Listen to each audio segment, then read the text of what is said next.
چې ګناه درنه وشوه که نه ورپسې یو نیک عمل وکړه چې نیک عمل دې وکړو که نه نو ډایرکټ به به الله ماف کړي.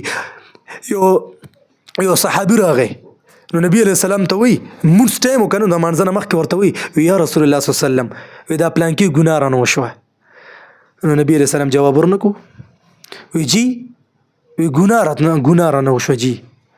نو بیا ول جواب ورنکړو وی جی نو چې څنګه په څلورم ځل وی نو هغه ډایرکټ د مانځه ټایم شو نو نبی علیہ الصلوۃ والسلام جمع ته ورمخکې شو. نو چې کله سلام جر باسري شو او مونږ شو ټول فارغ شو نو بیا هغه کس راغی وی یا رسول الله صلی الله علیه وسلم وی ما نو ګناه وشوه. مطلب دا چې نبی علیہ السلام صحو دغه کوي کنه صحت جاری کوي یا صدقه کوي سوې نبی علیہ السلام. نبی علیہ السلام ته فرمایي وی تا اوس مونږ سره مونږ نه کو وی یو جما خو مونږ کو وی د جمع سره د مونږ سره کو کنه وی ځا الله غ ګناه معاف کړه.